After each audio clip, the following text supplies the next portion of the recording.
My dear friends, graduates, teachers, family, friends, it is good for us to pause once in a while to take time out of our busy, activity-filled days to remind ourselves that there is a God somewhere, somehow, behind it all, in spite of it all, a God who made it all and contains it all, the all-powerful creator of our universe. Almighty God, this evening we acknowledge you as our creator, as that uncaused cause without which we would never have been, as that sustaining force which keeps us in existence even this day, because without you, we would simply cease to exist.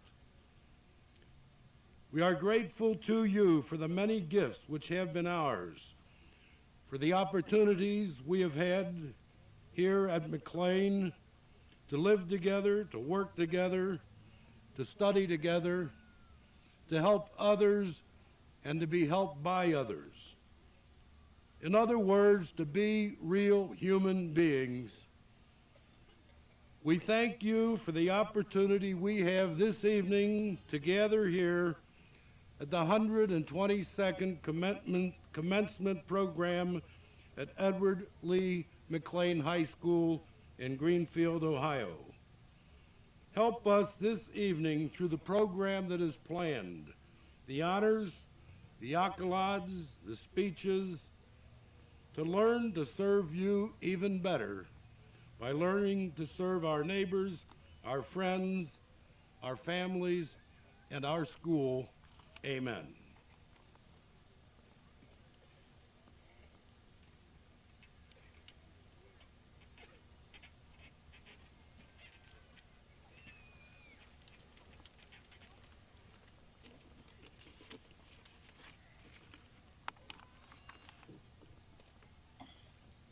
Mr. John Tudor, a member of the McClain class of 1954, is our honored speaker here today. The son of Harold and Alice Tudor, and the son-in-law of Robert and Agnes Head, he was born and raised in Greenfield. He attended the Greenfield Elementary and the Edward Lee McClain High School. While attending McClain, Mr. Tudor was a member of the National Honor Society and the National Athletic Honor Society. He served as a class president for 2 years and was a member of the High Y, cast and stage productions, student council, annual staff, and the Thespians. He achieved much success as a student athlete participating in football, basketball, and baseball during each of his 4 years at McClain. After graduating from McClain, Mr. Tudor attended Ohio University at Athens. While there, he received a basketball scholarship and lettered on the Bobcat basketball team for 4 years. He was recognized as a 1958 Scholar Athlete at Ohio University. Mr. Tudor received his Bachelor of Science degree in Mechanical Engineering in 1959. He completed the Vanderbilt Owens School of Management in 1972. He worked for Train Company from 1959 to 1968, and since '68 has operated the Tudor Train Incorporated, which deals in air conditioning, sales, and service. Mr. Tudor is an elder in the Bellevue Presbyterian Church, past president of the Martha O'Brien Community Center, past president of the West End's Sertoma Club, past executive committee member of the Boys Scouts of America, past director of the American Society of Heating and Air Conditioning and Refrigeration, and a member of the Nashville Area Chamber of Commerce. Mr. Tudor's hobbies include playing tennis, scuba diving, traveling, reading, and being a grandparent. Mr. Tudor is married to Janet Head Tudor, a graduate of McClain's class of '53. They have 4 children, Steve, Mike, Karen, and Rob. Mr. and Mrs. Tudor reside in Nashville, Tennessee. Let us please give a warm welcome to our speaker, Mr. John Tudor.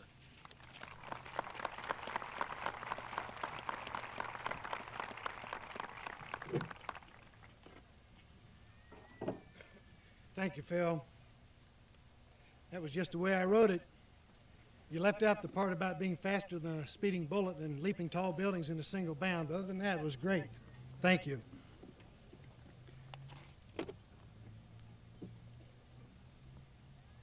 Members of the school board, faculty,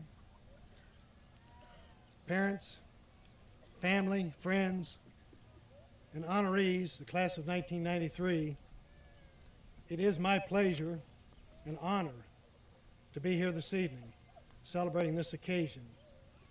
And I do appreciate the invitation. Speaking of the invitation, I received 2 letters. One from Dr. Strain mentioned something about a short speech. Another memo came from Superintendent Cornett that mentioned a brief address. I think there's a hidden agenda here, but I can tell you this, the joke's on them. I'm from Nashville, or I've been living in Nashville the last 29 years, and we can't even say our name and address in less than 5 minutes. So there's no such thing as a short speech in Nashville. I'm kidding, of course. To the class of 93, this is a special occasion for y'all.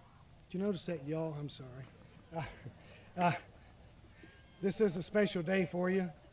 This is the end of one era of your life and the beginning of a new. Let me congratulate you now at this time on your success in completing your high school career. A speaker is supposed to tell his audience what he's going to tell them, then tell them, and then sit down. So here we go. First, I'm going to tell you about myself a little bit. Then I'm going to introduce you to a new word and talk to you a little bit about opportunities. And then I'm going to read one of my favorite writings to conclude my brief comments. Before we do that, could I ask you please to do me a favor? All the graduates, if you're wearing a watch, would you mind taking the watch off and put it on your other wrist like I'm doing? Are you wearing a watch? Anybody wearing a watch? Nobody wearing a watch? Nobody? Nobody wearing a watch? Come on, you must be wearing a watch. Take it off and put it on your other wrist. Do me a favor. Come on. It won't hurt. It's not very painful. Let's have some fun. Okay? All right. Now let's set the record straight. You heard the introduction, so you must think that I'm somebody special, right? I'm important. I own a business. I have my name in the business. I own cars and trucks and all this good stuff. You heard that introduction. I must be somebody really special, really important, right? That's what you're thinking. So how can I stand up here in this power suit, the microphone, and tell you anything and relate to you that anything that would be meaningful, right? Because I'm special. I'm a speaker from out of town, right? That's what you're thinking. Because 39 years ago, I thought the same thing when I sat over in the auditorium when our speaker talked to us. But let me tell you about myself really, the real me, okay? I was born in Greenfield in a little duplex up on Jefferson Street, was raised on South 7th Street where my mother still resides, raised there with my sister Carolyn and my brother Ron. I began carrying the Columbus Dispatch newspaper when I was in the 4th grade and continued on through junior high school, then went out to work on a farm out in Linden. After that, worked at Kroger's as a sack boy during high school. Yes, there was a Kroger's back then. Did you know that? Back across from the post office was where Kroger's was. Used to be in Greenfield. I detasseled corn for Kenworthy Hybrid Seed Company. You've probably never heard of that. Worked for Blue Rock Stone Quarry. I don't know if that's still around or not, but I worked for Blue Rock Stone Quarry pushing hot mix. Now, my question is, does that sound like somebody really special? No way. No way. I grew up in Greenfield. The same values, the same standards, the same work ethics as you had. I walked the same halls of this school, sat in the same chairs, rode the same streets of this town that you have. So there's no difference. There's no difference between me and you and you and you, except for one thing: 39 years of opportunities. Let me repeat that. 39 years of opportunities. That's the only difference between you and me. Let me explain to you what I mean by opportunities. We're not talking about just job opportunities, although that's part of it. Business opportunities, investment opportunities, opportunities to make money, that's part of it. But the educational opportunities, continuing education to college, junior college, vocational technical school, and I hope most of you will do that. Those are opportunities. Cultural opportunities, opportunities in music, fine arts, fine books. Let's see what else. I know, travel opportunities. If you get a chance to travel around the United States, do it. Don't pass it up. Don't stay home. There's so much to see out there, so much to learn. And if you get a chance to go abroad, for goodness sake, if you do, take the trip. Take the trip. You can learn so much from other cultures and other parts of the world. And another opportunity is in the area of what I would call man's humanity to man. Through your work at church, or perhaps through a civic club, or through some nonprofit organization. Pay back a little bit. All of these are opportunities that will be presented to you during the rest of your life.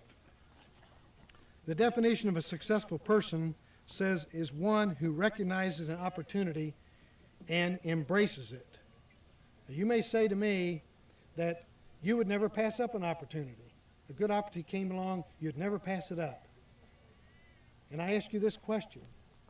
During the past 4 years, did you have an opportunity to be in a school play and decide not to take the part? Or try out for one of the sporting teams and didn't? Maybe play in the band and didn't? Or perhaps be a class officer or be nominated and didn't? Those opportunities are gone forever. They'll never come back.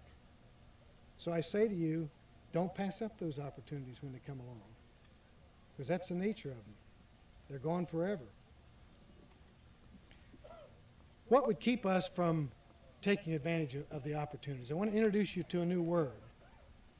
Hang with me. This is just freshman English. The word is paradigm. You ever heard of it? P-A-R-A-D-I-G-M. I see one person shaking their head yes. They've heard of paradigm. Maybe you have heard of paradigm. The dictionary says paradigm is a pattern or a model. Joe Barker, who's a noted futurist, says a paradigm is a set of regulations or rules that establishes boundaries. I would add to that a set of self-imposed rules or regulations that establish boundaries. Let me explain what I'm talking about. Visualize a picture frame, and you're inside that picture frame, and that frame represents your paradigms, your rules and regulations. And guess what? When opportunities come along, do you know where they are? They're outside that picture frame. The question is, are you willing to break through those paradigms and go out and embrace those opportunities as they come along? It's your choice. You may say, that's nice, picture frame, but what's that got to do with the real world? Let me share with you something that paradigms, how they affect the real world. Okay? I'm going to ask you a question. 25 years ago, before you were born, do you know what country dominated the watch market industry in the world? Does anybody know? Yell it out if you know who it was. 25 years ago, does anybody know? I'm sorry? I heard it. Right. Switzerland. Switzerland in 1968 controlled 65% of the world watch market. Okay? Yet, in 1978, 10 short years later, you know how much of the market they had? 10%. From 65% of the market to 10% of the market. How can that happen? Because of their paradigms.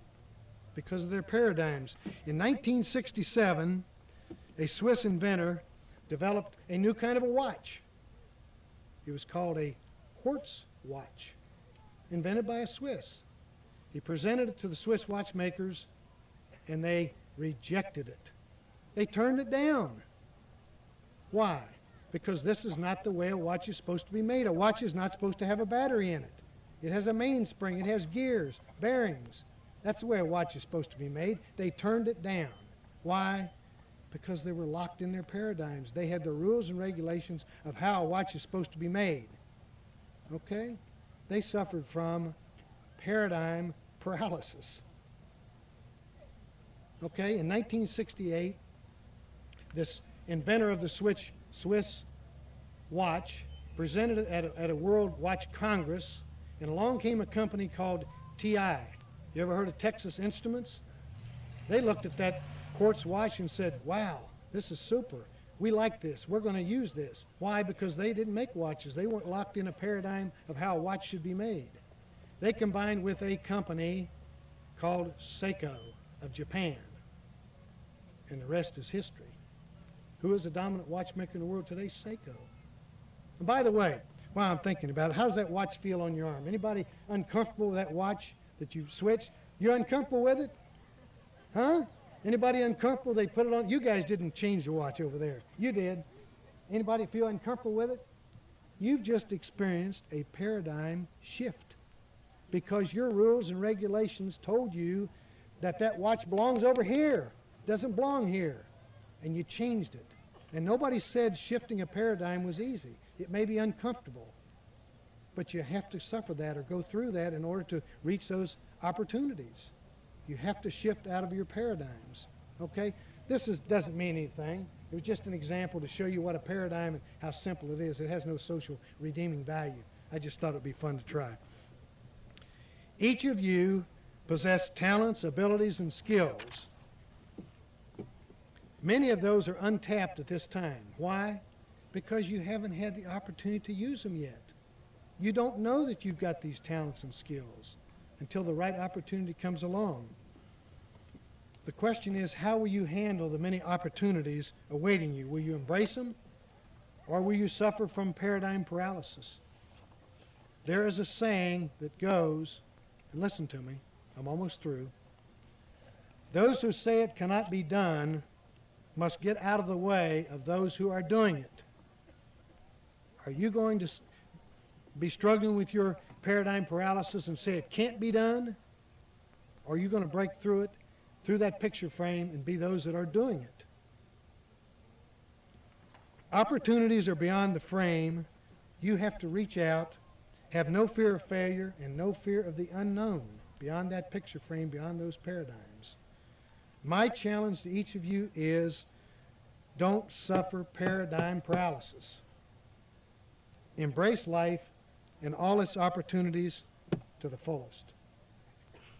Let me conclude my remarks by reading one of my favorite writings. It's called The Station. I'm almost through.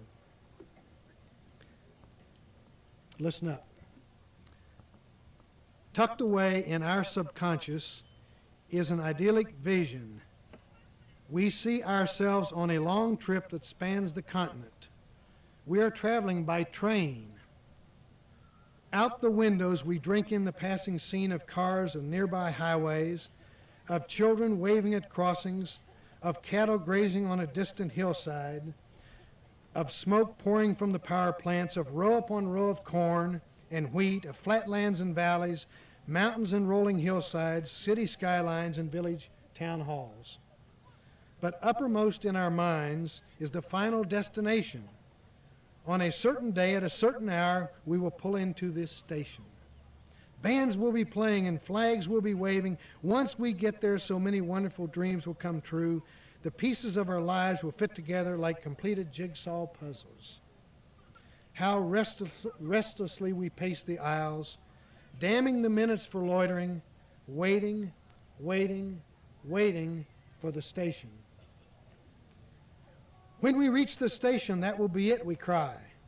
When I'm 16 and I get my driver's license. When I graduate from high school, that will be it. When I buy my new Mercedes. When I get a promotion. When I've paid off the mortgage. When I reach the age of retirement. Then I shall live happily ever after.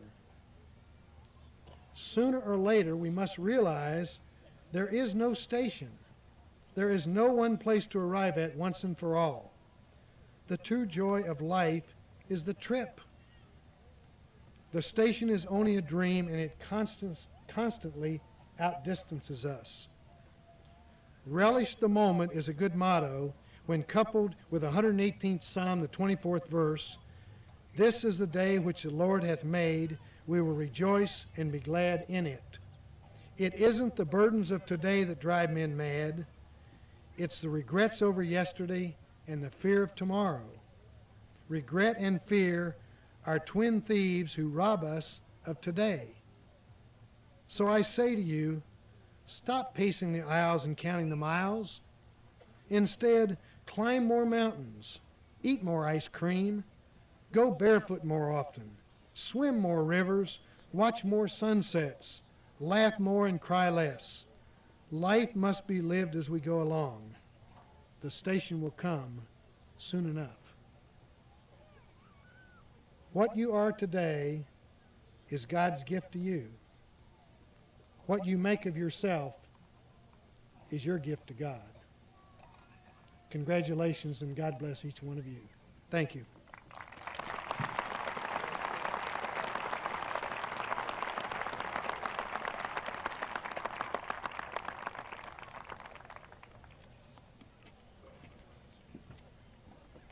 Thank you very much, Mr. Tudor.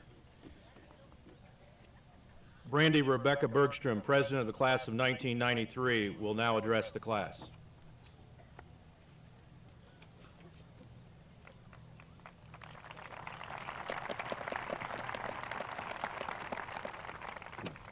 Good evening, Class of 1993. It seems just like a few years ago that we were starting kindergarten. As little kids, we had a great fear in our heart of leaving our mommies and daddies. Now we didn't want to go to a strange place with strange kids where our parents weren't there to protect us. And now, 13 years later, we have that fear once more. This time it's not about leaving our parents, it's about leaving each other. This year should be remembered as a bittersweet year. We have had great times together. All the football and basketball games that we cheered our teams on, no matter whether they were winning or losing. And who will ever forget our last prom and last homecoming when all the seniors got in a big circle and sang, "I'll remember you." And then there was the countdown of the last week of school when we all were so excited to hear the last ring of the school bell. That will always be a time to remember. We have also learned many things together. We have gained friendship, love, maturity, coping, and losing. We as 18-year-olds have had to deal with many adult matters, many of which that our parents haven't even had to deal with.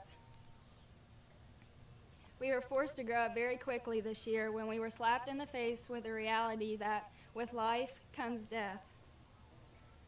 And as we all know, this has been a very hard year for us. But we have all been strong and supportive of one another, and we have gotten through that together. That support has helped many of us go on with our lives. We all must remember that even if we all aren't together today, we still have memories, because memories live forever. As I think about this being the last day that the class of 1993 will be united, I know we're all thinking different things. For some, today means no more practices or early Saturday morning activities. For others, they're ready to settle down and get married. Then others take this as a new beginning and can't wait to get a new life started. I'm sure there are still a few of you that wish you had 4 more years left so you could change your ways. Although we feel differently now, tomorrow we will all be faced with the same question: what do I do now? Now you resolve all your conflicts. Now you forget about the mishaps of the past. Now you decide what will be best for you. And now you must set new goals that you will benefit from in the future. You are the future. Everything you do from now on is your responsibility. You have no one to blame for your actions anymore. You are in control of your own life. Society knows that all of you have met the high status of graduation, and society is ready to accept you as adults. Although you must remember, in order to be treated as an adult, you must act as an adult. As we all go out into the real world, we will all be separated, but we will never forget this day. No one can take away this moment in time when the class of 1993 graduates. Thank you.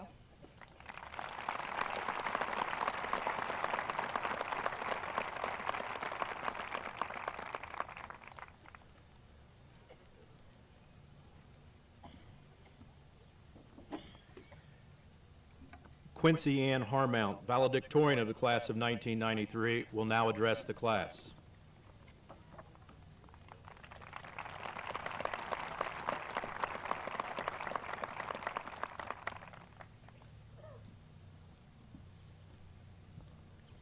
Good evening, fellow seniors, parents and family, McClain faculty and administrators, and guests.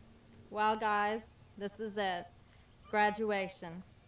Isn't it strange how one word can mean so many things? When we were younger, many of us, including myself, looked at seniors with such awe because graduating meant automatically becoming an adult. Of course, now that we are the ones graduating, I'm sure that many of you agree with me that it's just not that simple. In fact, it's a very complex time. Graduation is sadness, happiness, excitement, just so many emotions that can't be put into words. Like many other seniors, I counted down the days to the very last hour. To be honest, my countdown started a year ago today. But now that the time has arrived, a question arises. What is the real importance of graduation? Yes, you get your diploma and a nice little tassel to hang from your rearview mirror. But what is the deeper, more significant meaning? Graduation is a time for reevaluation. In other words, before you jump into society and meet new people, or as some put it, get out of this town and meet some real people, you have to be sure that you've met yourself first, the real you. Meeting yourself. I know they might sound ridiculous, but think about how many times you've acted a certain way just to impress someone. I've done it. There isn't a single person in this group that I know that hasn't done it. Yet, it is important to keep track of our real selves, for there's only one person who can get you where you really want to go in life, and that's you. Not your parents, not your teachers, not your best friend that provided you with their homework before first period. You should know yourself better than anybody else, because your inner self is the only person that will definitely be with you until the end. Graduation is a time for having dreams. As our class motto says, before the reality comes the dream. A person's dream is the starting block in their race, and from that dream, goals should be set. It's important to remember that goals are very individual and unique. You should set your goals to satisfy you, not anyone else. One person's goal could be to become the best lawyer in town, while another person's goal could be to become a terrific circus clown. Because of society's influence, one of these goals may seem more appropriate than the other, but in actuality, they are both appropriate. Remember, goals come in all shapes and sizes, depending upon the individual. When setting goals, it's important to remember that not all of them may be reached. Success never depends upon our achieving a goal, but rather upon our doing our best. Therefore, the purpose of a goal is to act as a reminder that we should be constantly striving to do our best. Graduation is also a time to look at reality. I'm sure many of you have heard your parents say, "Now you'll have to get out into the real world." Unfortunately, this year we've been hit hard with reality, more than any group of seniors should have to go through. We may not realize it now, but years from now, when we look back upon our high school years, will realize how safe and secure we felt behind the school walls, and how violated we felt when 3 precious lives were taken from our senior class. But for right now, what have we learned?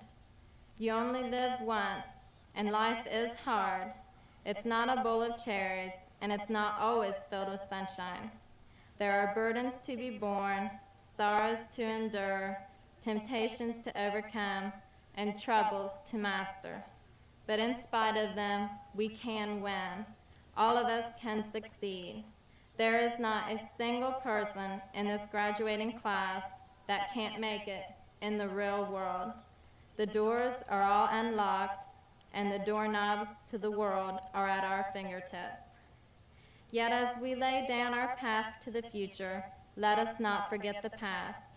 The first day of school, our freshman year, our first homecoming dance, all the many sports events, learning to drive, trying to go to your locker and make it to class in 4 minutes, research papers, and of course, last but not least, government projects. Remember, the past is the key to the future. Right now, I'm sure many of you are concentrating on getting out of high school, but someday you may be surprised when something you learn in high school becomes a very useful part of your life. So hold tight to those memories as you move on. They only happen once. It is a great honor to be valedictorian of my graduating class. I would like to thank my parents for teaching me that being different is okay. I would like to thank my family for supporting me in everything I do. And I would also like to say hello to my grandfather, who is unable to be here for me this evening. I'd like to congratulate all of my fellow seniors. We've come a long way. Thank you.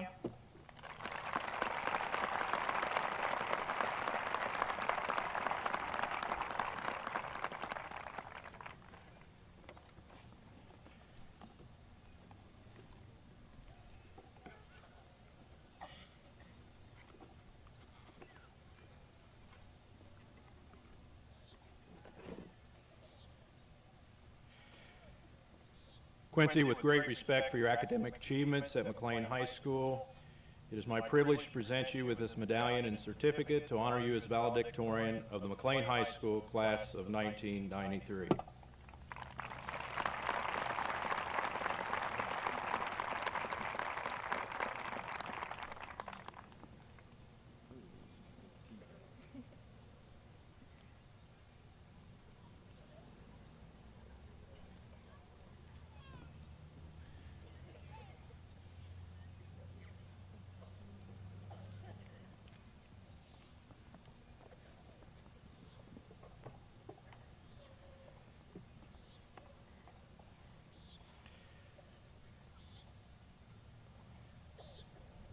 Marcy Elaine Barber, salutatorian of the class of 1993, will now address the class.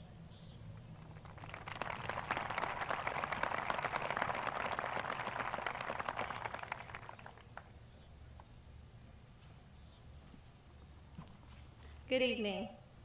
I'm proud to be representing the McClain class of 93 as salutatorian. As a group, we have come a long way from our beginnings as little freshmen. For many in our class, becoming a freshman meant not only going to high school, but going to a whole new school. But we all became close very quickly and learned from each other. As freshmen, we felt younger than we thought we would. Somehow in the past, high school students looked much more than sure than we seemed to be. It wasn't until later that we learned this is a common feeling and we would survive. As sophomores, we were more assured of ourselves and began to branch out and become more involved in activities. Clubs, sports, and meetings of all sorts began to fill our lives. We were a busy bunch, and getting our license became a blessing to most of our parents who were worn out from chauffeuring us. Time passes quickly, and as juniors, we had really stepped up and taken our places as leaders in the school. We began to see the differences of traits among us as strengths to learn from. We came together as a group and truly became a family. As seniors, we thought we had everything pretty much under control, but that feeling didn't remain, and we found ourselves again asking why. We were back needing the comfort of our families, our teachers, and each other, learning we were not invincible, seeing things a class shouldn't have to see. Also, as a class, we had many successes and failures. The successes were reasons to rejoice, and we did. But even the failures called us to mature and learn from the experiences, and we carried on. Now that we are separately moving on and will not always have each other, we must never give up and always believe in ourselves. We also must appreciate the people who helped us through the years. And I'd like to thank my parents and grandparents for always being there for me and getting me to this point. I'd also like to thank Dr. and Mr. Conacher for giving me a wonderful opportunity to continue my education. I promise them I'll study hard and I'll do my best to honor their commitment. I'd also like to thank a certain teacher, Mrs. Eisman. I just think she's the best teacher, and she's real easy to talk to, and she's always there for you, too. Now to the seniors. Now is not the time to leave our memories and dreams behind, but to keep them in our hearts and to strive to achieve our dreams and goals, knowing we are ending one chapter but beginning another. Thank you.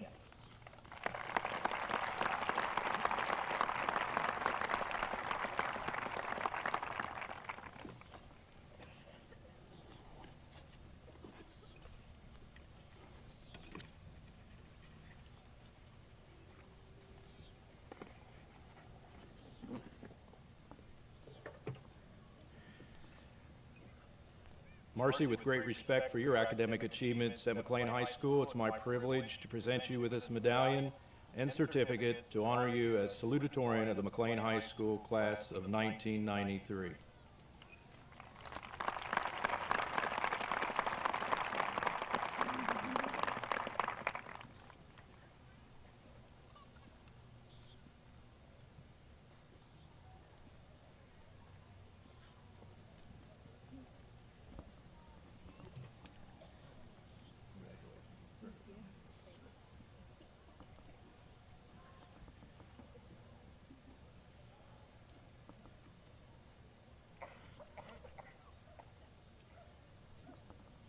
At this time, members of the class will join the band for selection under the direction of Mr. Robert L. Sims, Director of Bands.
Thank you, Mr. Sims, members of the Tiger Symphonic Band.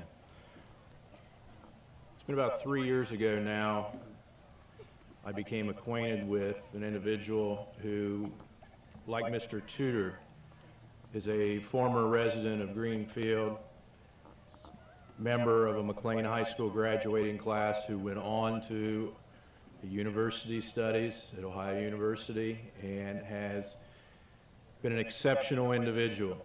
I believe it was 3 years ago we awarded the first Conacher Endowed Scholarship to Ohio University, and we are extremely pleased to have here this evening with us Dr. Wilford Conacher to present this year's Conacher Scholarship. Dr. Conacher.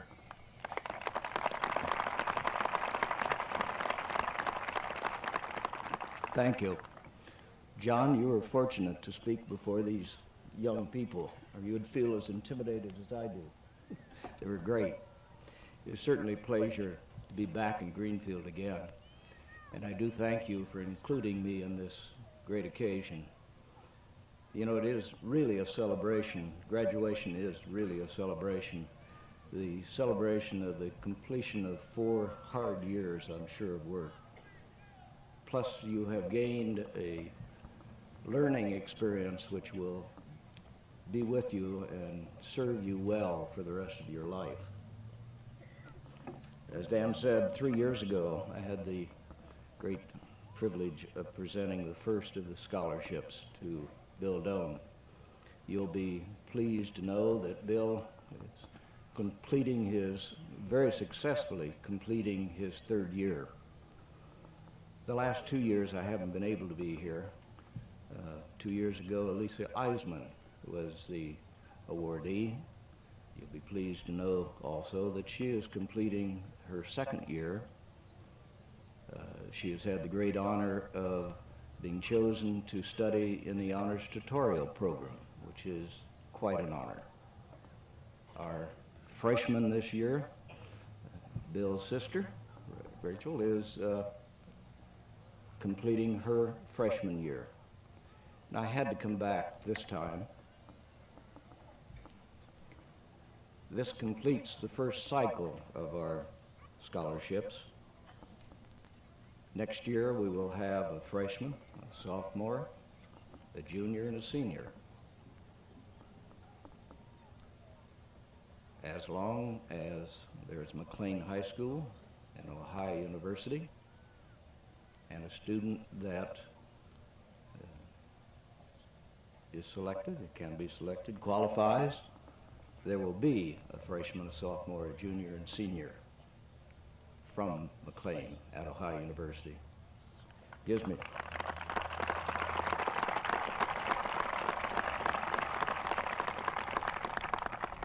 great pleasure this year to present to Marcy Barber the scholarship for the class of 1993. Marcy?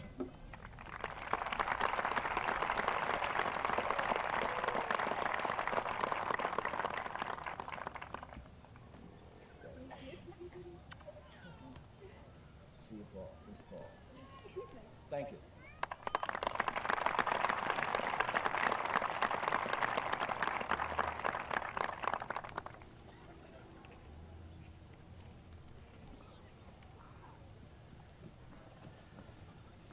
On behalf of the Board of Education, it gives me great pleasure to present scholarships to graduates of the class of 1993 in memory of distinguished citizens and friends of the Greenfield community. As I call their names, the seniors should come to the stage. The first scholarship is in the name of James M. and Ruth Watt Memorial Scholarship. Nikki Lee Curtis.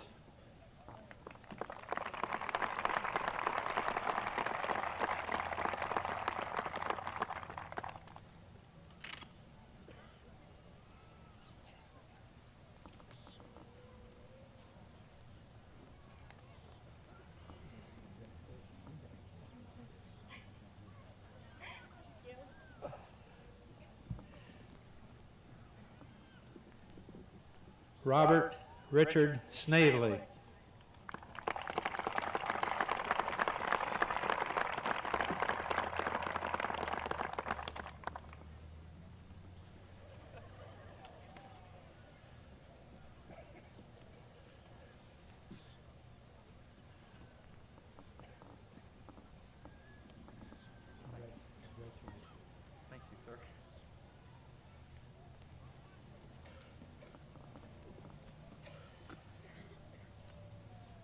Heidingsfeld Scholarship.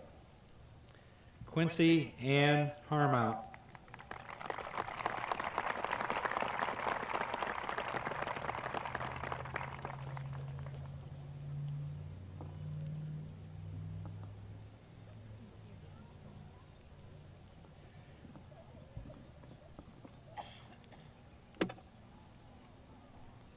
The Donahoe Scholarships. Jenny Lynn Barger.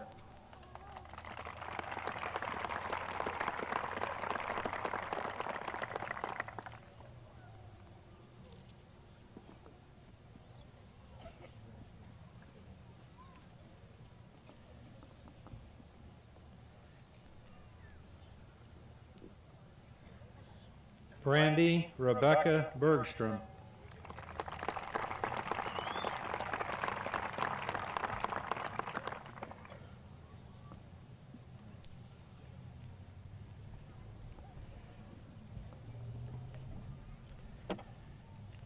Deborah Jan Block.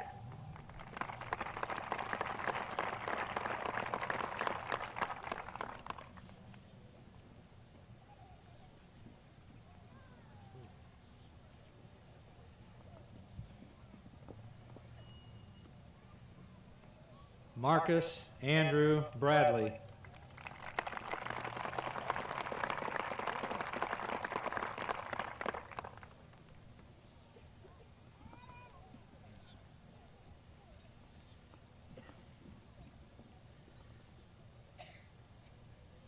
Darren Anthony Kokenager.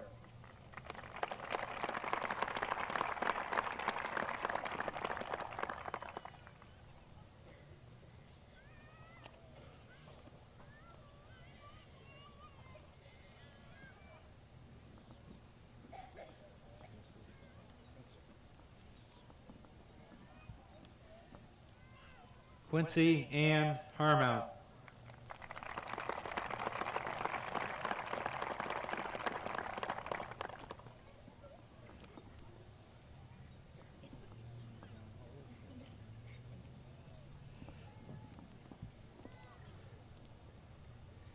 Shannon Joanne Munyon.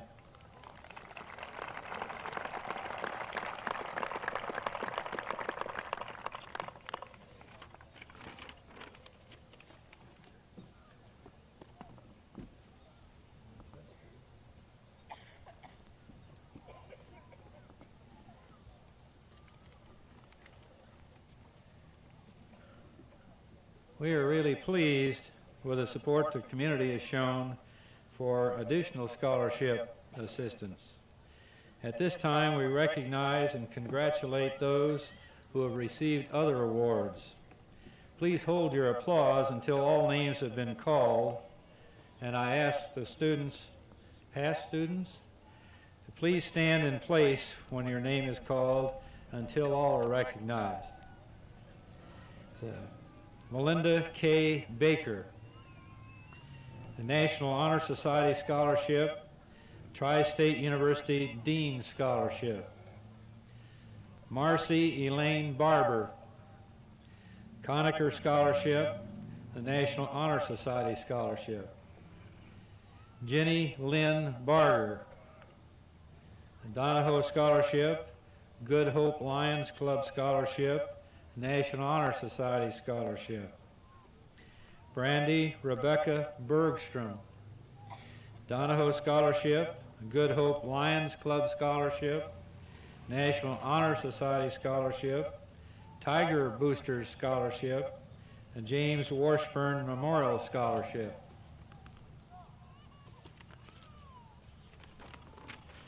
Deborah Jan Block, Donahoe Scholarship, McDonald's Roy Kroc, National Honor Society Scholarship, Kathy Richardson Memorial Scholarship. Marcus Andrew Bradley, Ball State Presidential Scholarship, a Donahoe Scholarship, Milligan Academic Scholarship, Milligan Baseball Scholarship, National Honor Society Scholarship, the Ohio Board of Regents. Jessica Lynn Klauser, Berea College Scholarship, the National Honor Society Scholarship. Darren Anthony Kokenauer, Donahoe Scholarship, National Honor Society Scholarship. Corey Jean Cornett, National Honor Society Scholarship. Nikki Lee Curtis, National Honor Society Scholarship. James M. and Ruth Watt Memorial Scholarship. Jennifer Lynn Foster, National Honor Society Scholarship, Ohio University Trustees Scholarship. Quincy Ann Harmount, Dimension Cable Scholarship, Donahoe Scholarship, Heidensfeld Scholarship, National Honor Society Scholarship, Wilmington College Alumni Scholarship, Wilmington College Honor Scholarship. Christopher Scott Johnson, Berea College Scholarship, Country Town Players Scholarship. Heather Marie Jones, National Honor Society Scholarship. Barnaby William Long, James Washburn Memorial Scholarship. Ron Wood Memorial Scholarship. Teresa Irene Miller, Berea College Scholarship. Shannon Joanne Munyon, Donahoe Scholarship, Greenfield Peace Officer Scholarship, National Honor Society Scholarship. David Jamie New, Ann Flynn Corwin Memorial Scholarship, Mount St. Joseph Award. Marty Lee Parker, National Honor Society Scholarship. Mark Edward Roll, National Honor Society Scholarship. Nicole Renee Rumfeld, National Honor Society Scholarship. Robert Richard Snavely, National Honor Society Scholarship. Travis Turvey Scholarship. Tiger Booster Scholarship. James Washburn Memorial Scholarship. And James M. and Ruth Watt Memorial Scholarship. Thank you.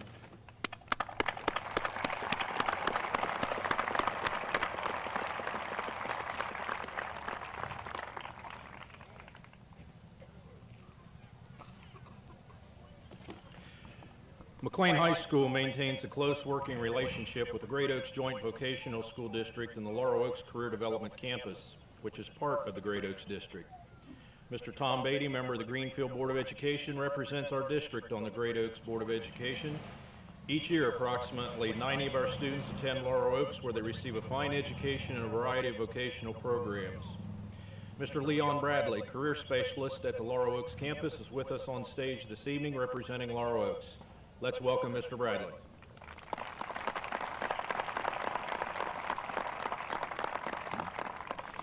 Nine members of the class of '93 have been awarded the Presidential Academic Fitness Award. This award was initiated by President Ronald Reagan to recognize outstanding graduating seniors of our nation's schools. To receive this award, a student must have attained a B+ average throughout high school. They must have received a score at or above the 80th percentile on a nationally recognized achievement or college placement test. They must have completed at least 12 high school units in the new basics, which include English, mathematics, science, social studies, foreign languages, and computer science. Will the following seniors please stand and remain standing? Melinda K. Baker, Jenny Lynn Barger, Deborah Jan Block, Marcus Andrew Bradley, Jessica Lynn Klauser, Darren Anthony Kokenauer, Corey Jean Cornett, Quincy Ann Harmount, Heather Marie Jones, Please recognize these seniors for having received the Presidential Academic Fitness Award.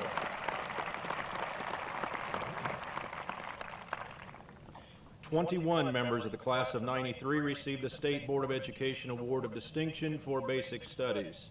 To qualify for this award, a student must have satisfactorily completed the following: 4 units of English, 3 units of mathematics, including 1 unit of algebra and 1 unit of geometry, 3 units of science, including 2 units from biology, chemistry, and physics, 3 units of social studies, including 2 units of history and 1/2 unit of government, 3 units of foreign language, including no less than 2 units in any one language.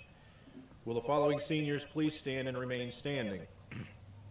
Melinda K. Baker, Marcy Elaine Barber, Brandy Rebecca Bergstrom, Deborah Jan Block, Marcus Andrew Bradley, Jessica Lynn Klauser, Darren Anthony Kokenauer, Corey Jean Cornett, Amber Danette Curtis, Nikki Lee Curtis, Jennifer Lynn Foster, Quincy Ann Harmount, Keith Allen Jackman, Heather Marie Jones, Barnaby William Long, Shannon Joanne Munyon, Marty Lee Parker, Mark Edward Roll, Nicole Renee Rumfield, Amy Michelle Sheffield, Robert Richard Snavely. Please recognize these seniors for having received the State Board of Education Award of Distinction for Basic Studies. 7 members of the class of '93 received the State Board of Education Award of Distinction for Vocational Studies. No more than 10% of each vocational class may be given this award. To qualify for the award, a student must have satisfactorily met the following criteria: dependability, honesty, acceptable moral and ethical standards, initiative, acceptance of responsibility at home, in school, and in the community.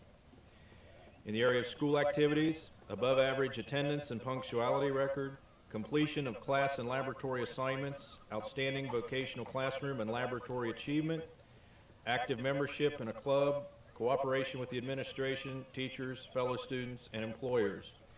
In the area of skill proficiencies, completion of a vocational program, industry, and laboratory or on-the-job responsibilities, demonstration of acceptable skills in the subject area, the practice of safety, appreciation of and respect for the value of equipment and property, the development of a respect for the skill or occupation. Will the following seniors please stand? Amber Leanne Burnett,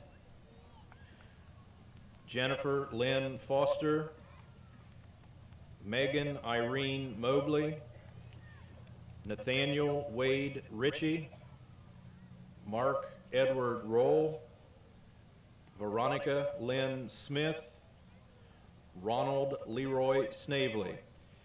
Please recognize these seniors for having received the State Board of Education Award of Distinction for Vocational Studies.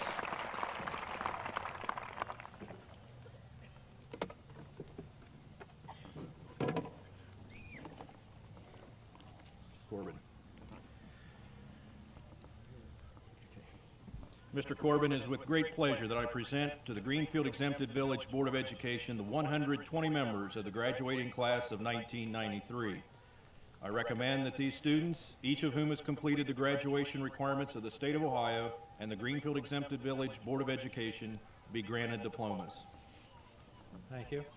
On behalf of the Greenfield Exempted Village School District Board of Education, it's a pleasure to accept your recommendation to grant diplomas to each of the 120 members of the McClain class of 1993. We will award the diplomas at this time.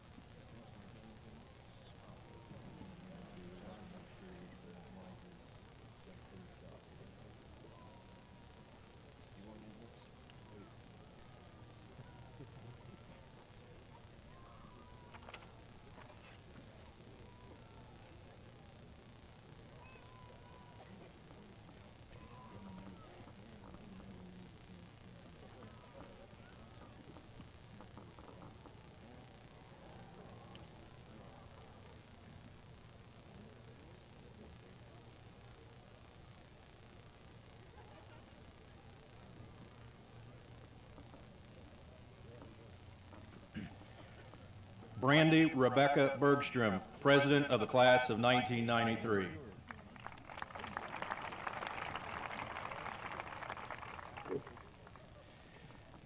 Marcus Andrew Bradley, Vice President of the Class of 1993.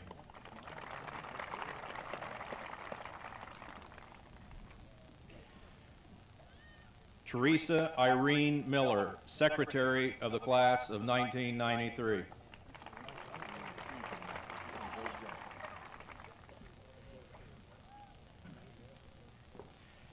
Deborah Jan Block, Treasurer of the Class of 1993.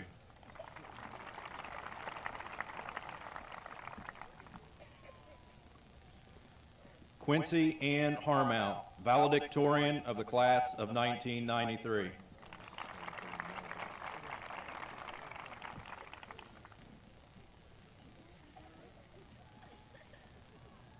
Marcy Elaine Barber, Salutatorian of the Class of 1993.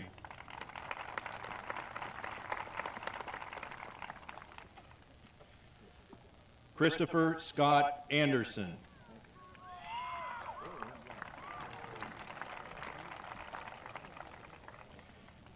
Sherry Lynn Bain.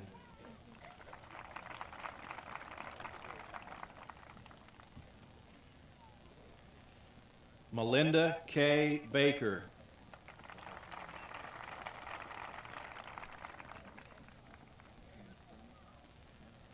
Jenny Lynn Barger.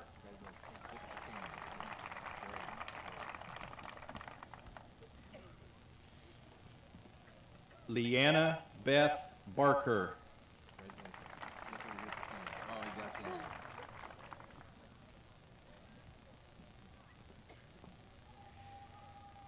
Jeremy Allen Barnhart.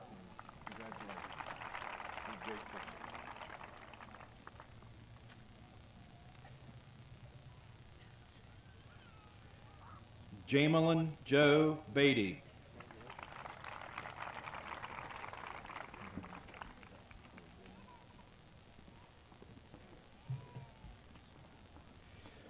Melissa Lenore Blake.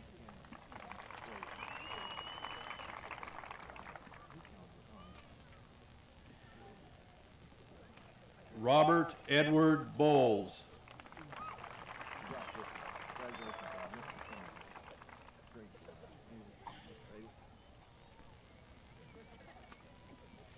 Cassie Renee Brown.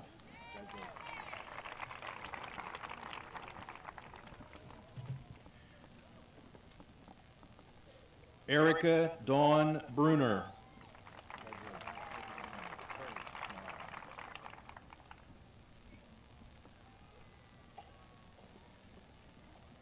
Amanda Jane Bunner.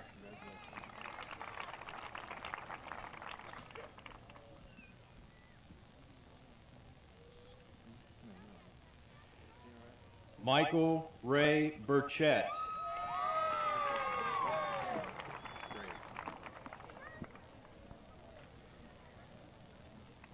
Anastasia Danielle Burdette.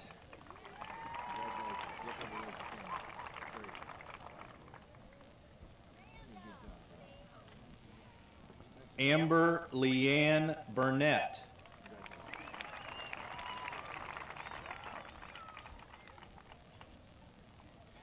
Craig Allen Campbell.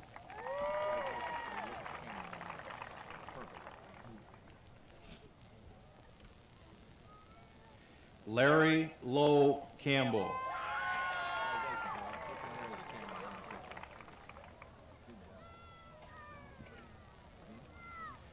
Charlene Palialoa Carson.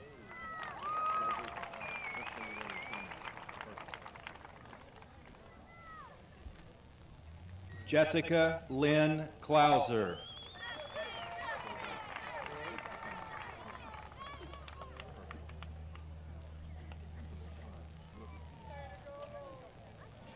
Darren Anthony Kokenauer.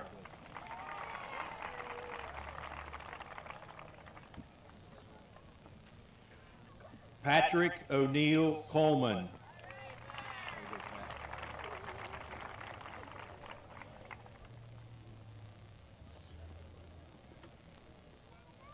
Jared Brett Combs.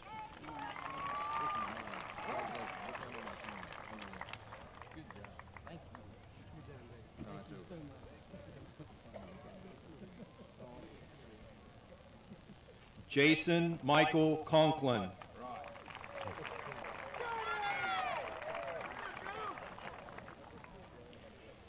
Corey Jean Cornett.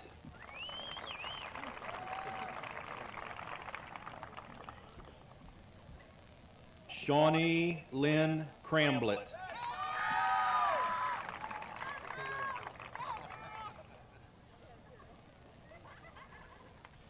Rex Allen Crothers.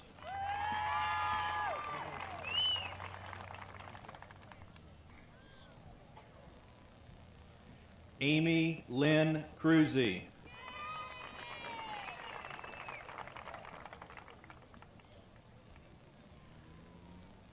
Raul David Cubillos.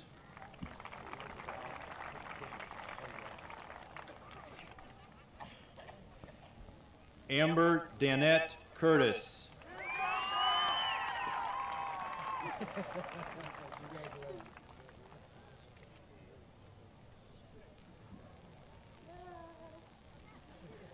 Nikki Lee Curtis.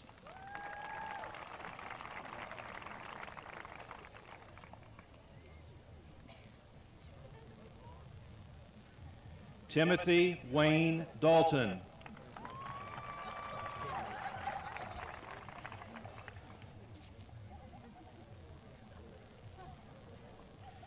James Turk Doherty.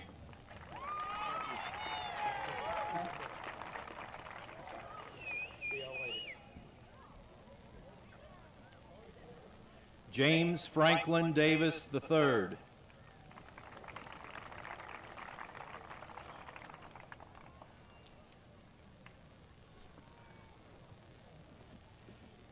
Susan Nicole Davis.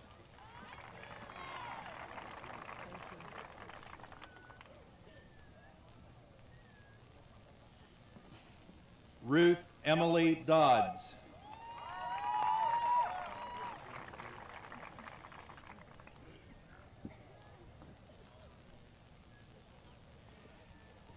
Brandy Sue Donahoe Steebleton.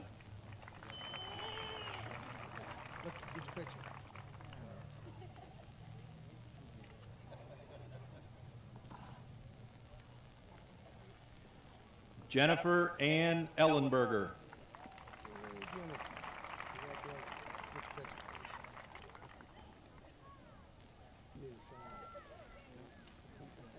Tiffany Lynn Elliott.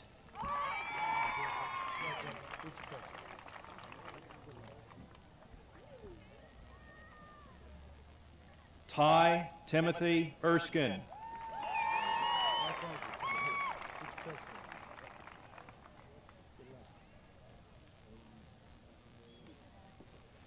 Chris E. Fleming.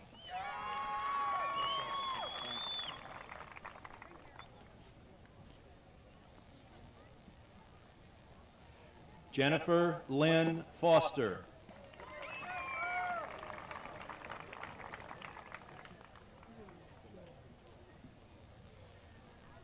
Christina Renee Fry.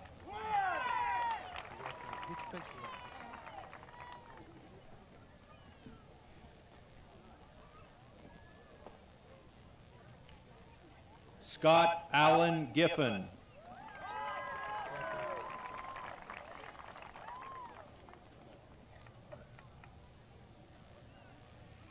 Angela Michelle Grantham.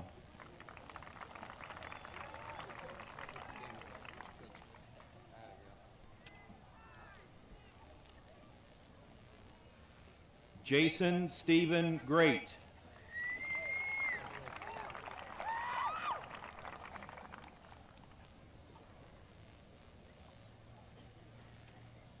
Heath Dion Gray.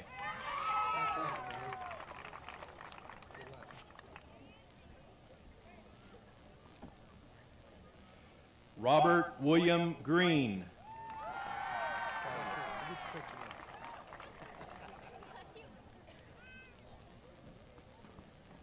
Tara Lynn Gregory.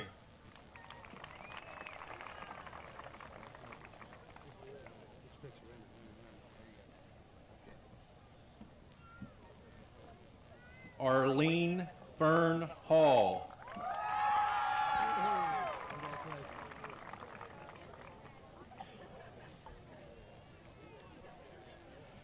Stephen Earl Hardesty.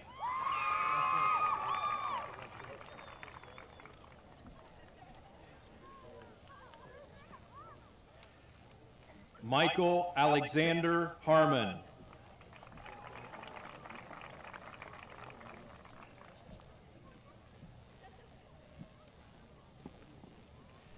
Jeremy Michael Harvey.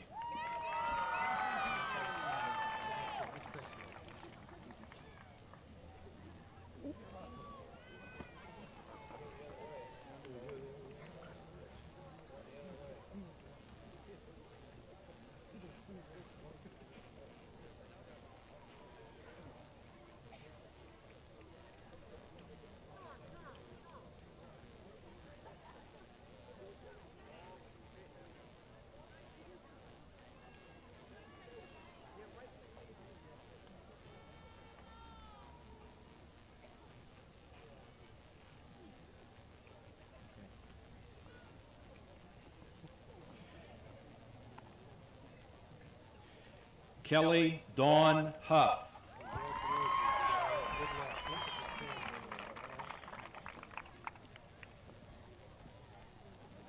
Linda Sue Hughes Brown.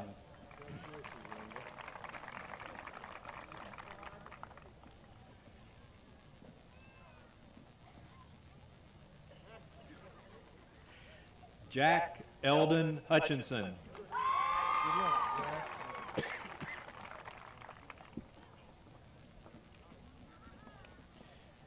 Keith Allen Jackman.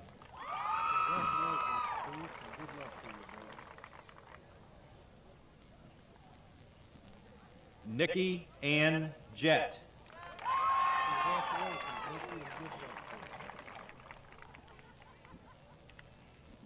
Christopher Scott Johnson.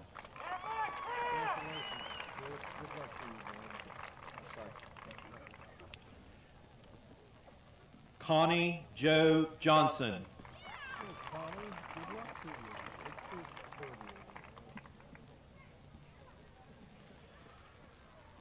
Heather Marie Jones.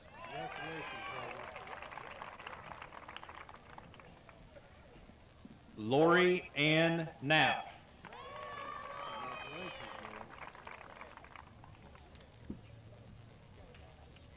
David Clinton Lanning.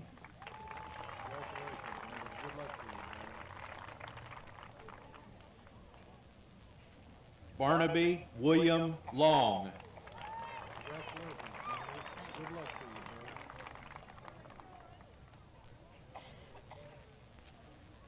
Jason Eric Lauk.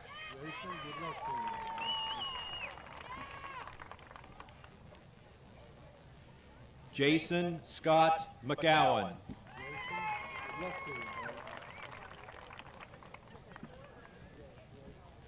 Melissa Dawn McMullen.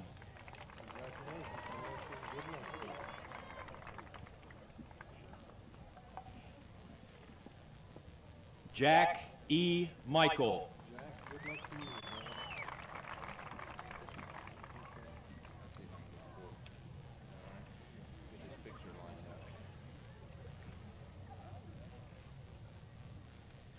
Corey Jason Miller.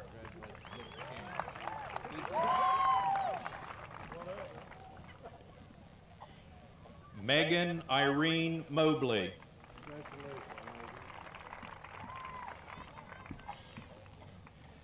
Shannon Joanne Munyon.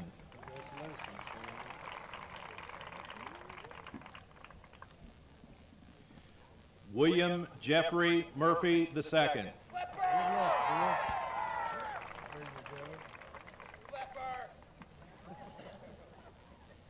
David Jamie New.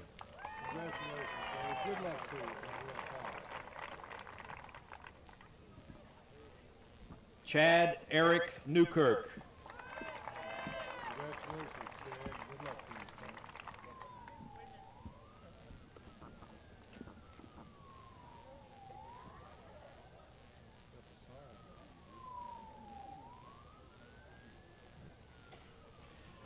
Rhonda Lynn Nichols. Congratulations, Rhonda. Good luck to you. Rasmus Nielsen. Congratulations, Rasmus. Good luck to you, son. Jeffrey Ryan Norton. Jeff, good luck to you.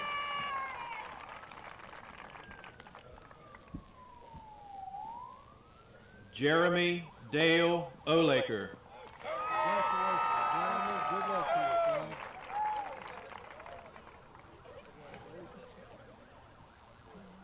Marty Lee Parker.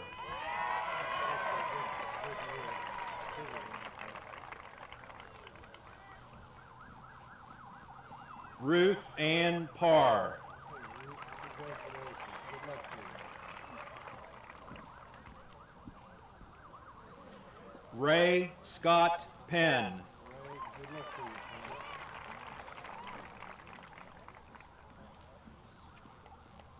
Brian Ray Powell. Brian, good luck to you, son. There you go. Cheryl Lynn Pulse.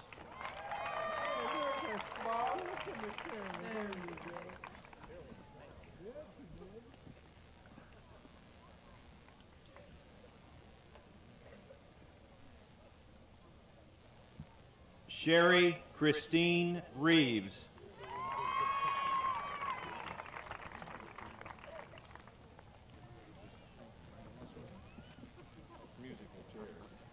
Nathaniel Wade Ritchie.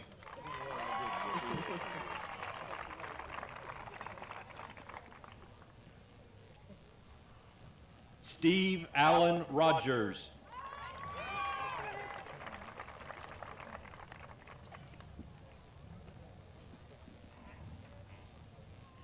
Mark Edward Roll.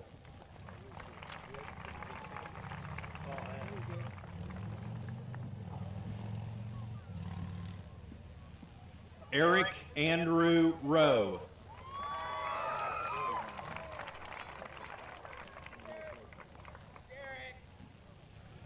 Nicole Renee Rumfield.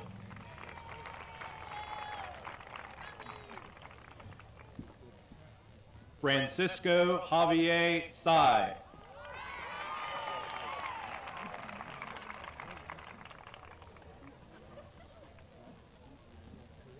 Kevin Earl Satterfield.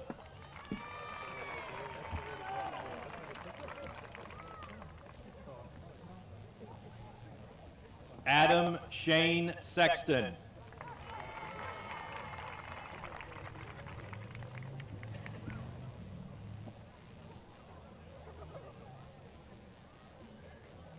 Amy Michelle Sheffield.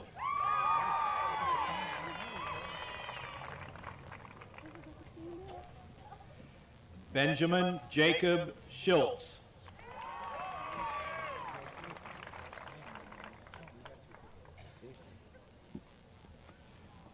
Misty Lynn Simmons.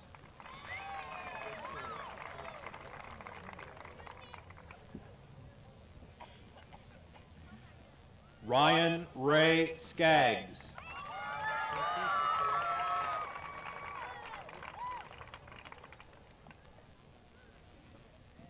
Amy Michelle Smart.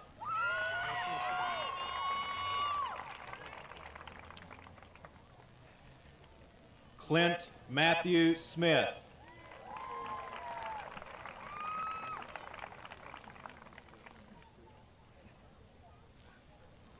Veronica Lynn Smith.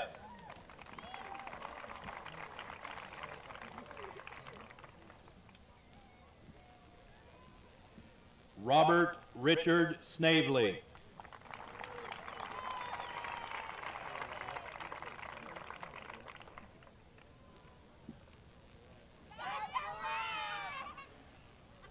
Ronald Leroy Snavely.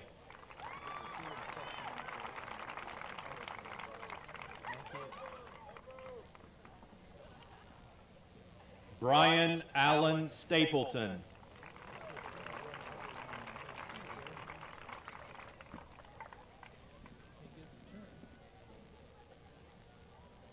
Jeremy Scott Taylor.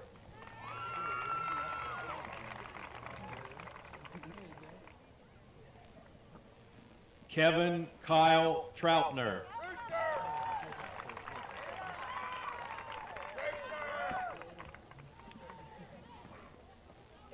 Penny Jean Vanover.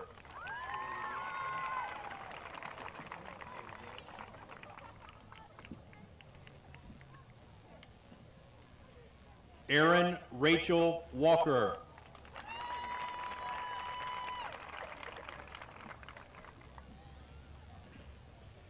Matthew Douglas Wardlow.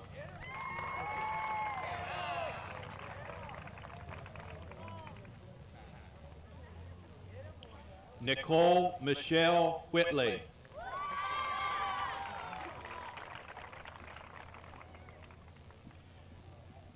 Robert Lynn Williams.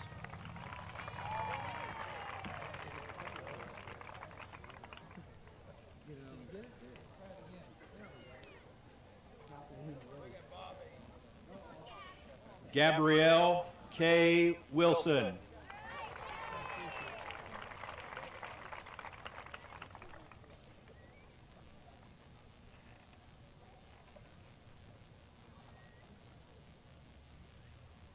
Jason Paul Wise.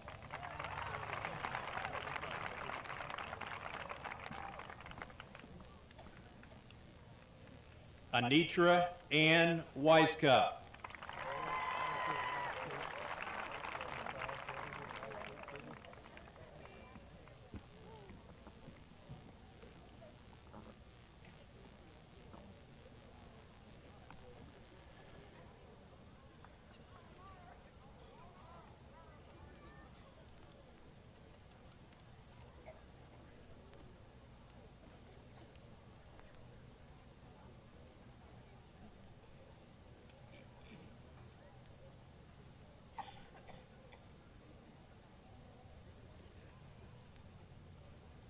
At this time, members of the senior choir, on the direction of music teacher Mr. Dale Canar, will present a selection.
please stand and join the class of '93 with the senior choir in singing of the McClain alma mater, accompanied by the band under the direction of Mr. Sims.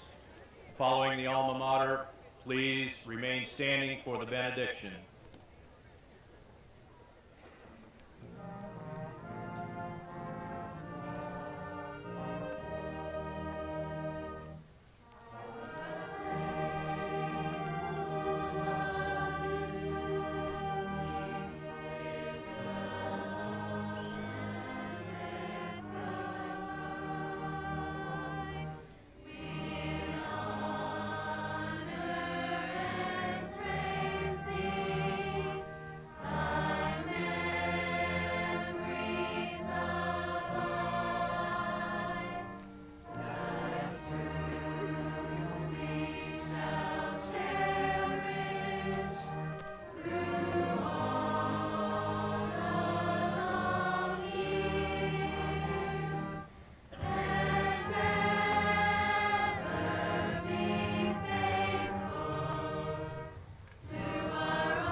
Almighty God, these young men and women came on this field this evening, high school seniors. They leave now, McClain High School graduates, young men, young women who have worked hard, who have studied hard to achieve a goal, one of the first really important goals in their lives. We pray this evening, help them realize that they serve you by serving others all through their lives. Help them realize that they'll make the community a better place to live by making themselves first better individual persons to live there. Give them the courage always to be dependable as human beings, dependable as citizens, dependable as McClain graduates, dependable because they do their duty and can be depended upon by others when they are needed. Almighty God, we thank you this evening. We beg your continued blessings upon our graduates and their families and friends. And may the blessing of Almighty God, the Father, the Son, and the Holy Spirit be with them and remain with them through their entire lives. Amen.